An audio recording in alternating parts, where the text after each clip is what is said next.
We're looking at massive iron gates at the end of a drive just to the right of the James Gabriel Penn House. And just beyond that, there's a really distinctive carriage house. Actually, it's elegant salvage. It was constructed for Mrs. Penn early in the 20th century using brick from the James Lipscomb House. And as we look just beyond the drive to the house at 854 Main Street, we're looking at his brother's house. This would be William Lipscomb. Of the two, of course, James's brother's house, William's house, survives and stands right next door to the Penn House. It was, of course, at the time of its construction in the mid-1880s, one of a pair of nearly identical dwellings built for what is said to be devoted siblings and partners in Danville's thriving tobacco trade.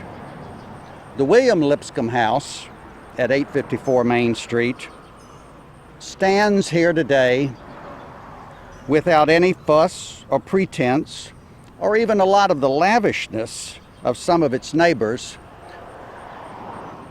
and yet it still enhances the character of Millionaires Row, especially with a beautifully, richly ornamented bracketed cornice and the colored slates on an octagonal roof, not to mention, but I will, the grace note of a Gothic window thrown in for good measure. This is pretty typical of these houses, very eclectic. One of these, two of those, and surprisingly enough, most of the time, as in this case, we end up with a beautifully rendered whole. We're concluding our little junket down Millionaires Row with two houses right near the corner of Jefferson Avenue. These are the mansions at 806 and 802 Main Street. And a lot of people, when they see these houses, suggest that this sort of odd couple, if you will, of Main Street mansions, both dating from 1890, represent perhaps an architectural competition.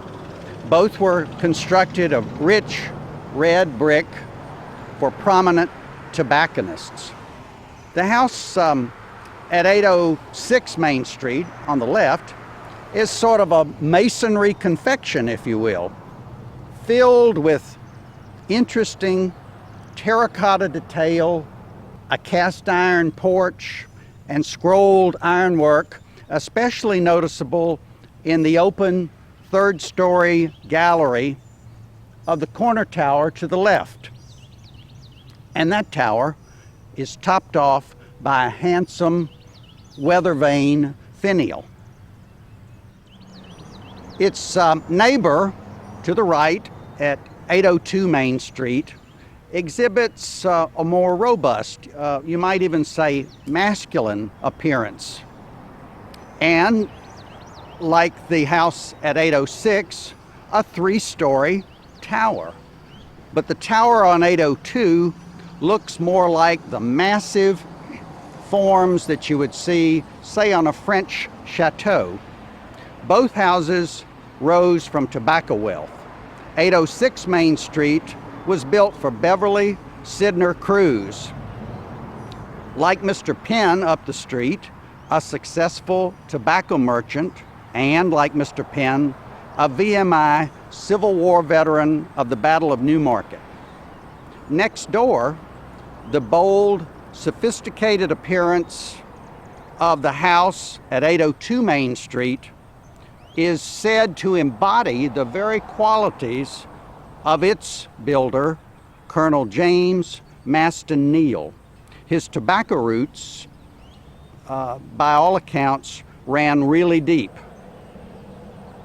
His father, Thomas D. Neal, originated the loose leaf auction here in Danville in 1858 that revolutionized tobacco sales and marketing. This was the method known worldwide and even to this day as the Danville system.